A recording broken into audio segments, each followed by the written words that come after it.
Hello, 8th grade. This is Mrs. Politsky, and I have your notes for the start of Chapter 12, the Jackson Era. So, we're going to talk about Andrew Jackson, not any of the other types of Jacksons that you might know, but we're going to talk about the Jacksonian democracy. So, let's begin. New parties emerge. During the election of 1824, there were four candidates that ran for president. You have a fellow named William Crawford, who you see below, kind of in the bottom left-hand corner. He was from the lovely state of Georgia. Then we've got this fearsome fella named Andrew Jackson from the state of Tennessee. We have Henry Clay, who had been Speaker of the House of Representatives from the grand old state of Kentucky. And then we had this fella who had been already president, a fellow named John Quincy Adams, the son of John Adams, the second president of the United States, from the lovely state of Massachusetts. Well, guess who wins? It's Andrew Jackson. He won the popular vote, but he did not win a majority in the Electoral College. So when no candidate receives a majority in the Electoral College, the president will be selected by the House of Representatives. And they chose, drum roll please, John Quincy Adams. No. But he had ties to the North, and there were a lot of voters in Congress that were from the North. So, John Quincy Adams, he was unable to achieve his policy objectives after the congressional election of 1826 because his enemies controlled both the House and the Senate. And some people were angry that he had expanded the federal government. All of those are things that are just going to make it really hard to win re-election. So, there is going to be elections in 1828. And the Democratic-Republican Party had split. The presidential election of 1828 was marked by negativity and the introduction of campaign mudslinging. Yes, 1828 was almost like being in a modern-day election. Voter turnout had increased in this election when property ownership was eliminated. It should have been eliminated as a voting qualification. So now you don't have to own property to be a voter. You just have to be a male over the age of 21 who has been in this country long enough to receive citizenship. You can vote. So, as the number of frontier states grew, Andrew Jackson was able to win the election of 1828 in a landslide with 56% of the popular vote and 178 electoral votes. I will say this, when Jackson wins, he is going to basically bring on the advent of a brand new political party called the Democratic Party. And to add fuel to the fire, a lot of people thought he was a backwoods hick. Okay, like a bona fide redneck. And when he won, a lot of his followers came to D.C. wanting to celebrate with him. And we have this weird happening at the White House where his I guess you could say constituents, the people who voted him into office, came to celebrate with him, and they took bits and pieces of the White House home with them as souvenirs. A lot of people were upset with Jackson, especially those people who found themselves to be kind of on the losing side, aka John Quincy Adams. So, as president, Andrew Jackson was a patriot. He was a self-made man. He was a war hero. These were all qualities that a lot of Americans at this period of time really admired. Jackson promised Americans equal protection and equal benefits. That made him very popular. So before 1828, only white men who owned property or paid taxes could vote. And by 1828, nearly all the states had let voters, rather than their state legislatures, choose the presidential electors. Women, African Americans, Native Americans, they were still unable to vote.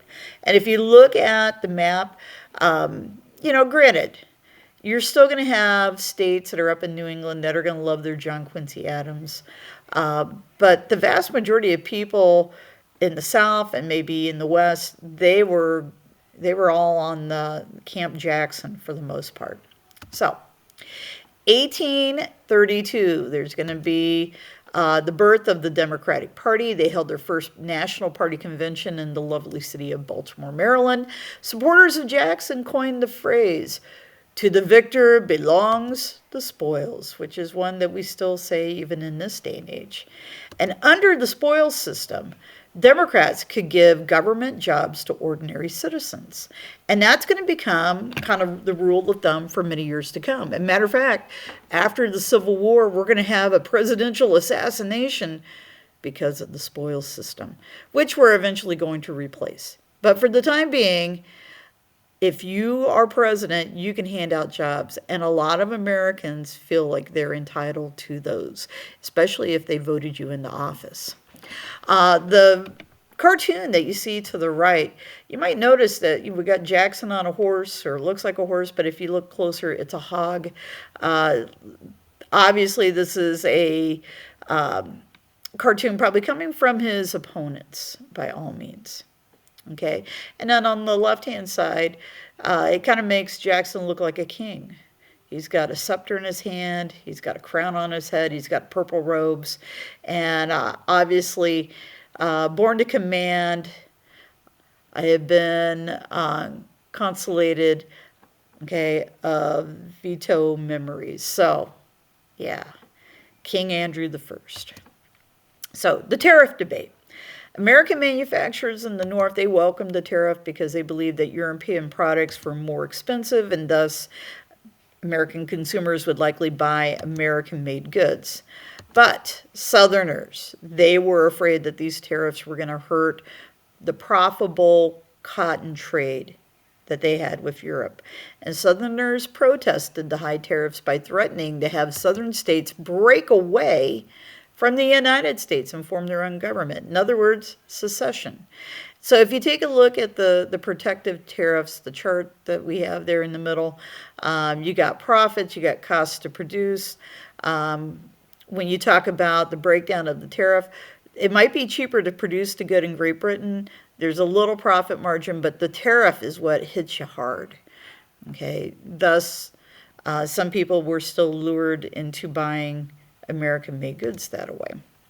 Okay, during the Webster-Hayne debate in 1830, Senator Daniel Webster of Massachusetts, he defended the Constitution and the Union on the issues of tariffs against a senator named Robert Y. Hayne from South Carolina. President Jackson supported the preservation of the federal union. He did not want to see the South secede. Congress passed the Maysville's Road Bill, which provided federal funds for the building of a road in Kentucky. Jackson vetoed the bill, urging that since the road was to be built entirely in the state of Kentucky, that it should be a state project rather than a federal project. Which I would have to say, being a guy who was from neighboring Tennessee, I think that's an interesting stand that he's making. Obviously, that's probably going to make some enemies across the state border.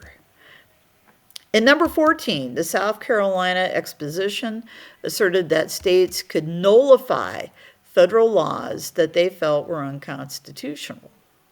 In 1832, Congress lowered the tariff, but the dispute over states' rights continued. South Carolina passed the Nullification Act, declaring that it would not pay illegal tariffs, and the state again threatened to secede from the Union.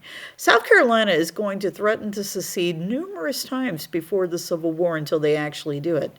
So during the nullification crisis, the Force Bill, I know it has nothing to do with Star Wars, this allowed the U.S. military to enforce acts of Congress, which, truth be it, the president is really the guy who enforces the laws, but to be able to use the military to make sure that these laws are being carried out, this is kind of a first to make sure that happens. Really, the Constitution says it. So now we're putting it, to practical use. So this is the end of our notes here for section 1. So thank you very much.